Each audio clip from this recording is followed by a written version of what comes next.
destruction, deception, dysfunction. These are the qualities that describe some of the organelles that are running in this campaign. But you may ask, who is the organelle that restricts our freedom? Who is the organelle that betrays our trust? Who is the organelle that wreaks havoc within ourselves?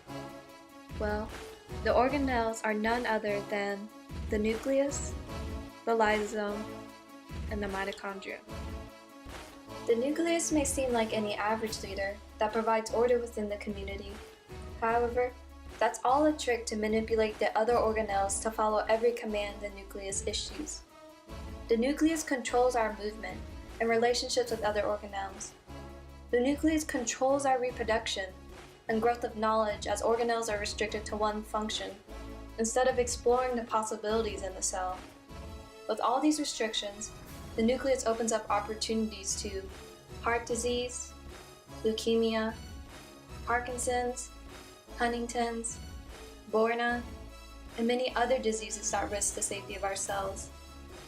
Not to mention, it's not a coincidence that nucleus sounds similar to nuclear weapons. I'm looking at you, Kim Jong-un. The next organelle that threatens the safety of our cells is the lysosome. The lysosome may seem like a nice, eco-friendly organelle who enjoys spending their time recycling materials. However, it's all an act to deceive others and conceal their diabolical plan, apoptosis, a system they use to program cell death and potentially obliterate our very existence. Not only that, some of the materials that lysosomes recycle are the helpless organelles that have been worn down by the nucleus's control. These lysosomes prey on the weakest victims, with no mercy and a lack of respect for the old and wise organelles.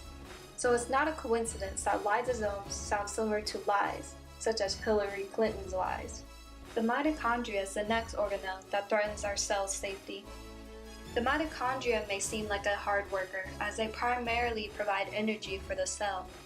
However, the mitochondria produces energy from the high tension between organelles.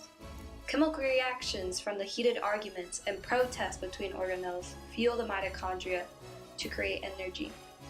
With this energy, the mitochondria abuses its power to manipulate the other organelles' opinions through the chaos that they endure, such as the chaos that Trump's election has been going through. These are the organelles that threaten the safety of our cells, the organelles that risk the reproduction of our cells, the organelles that will compromise our future existence. Despite all the destruction and damage, there is only one organelle candidate who will be suitable for the job as president: the cell wall. The cell wall is a protector that defends the safety of our cells by preventing foreign enemies from entering and spreading destruction throughout the cell. The cell wall regulates the flow of traffic in and out of the cell in order to protect our cell from overflowing and emptying. The cell wall is a supporter that provides structure in the cell by helping other organelles through their own issues. Some may misconstrue the idea that the cell wall creates segregation, but that's not true.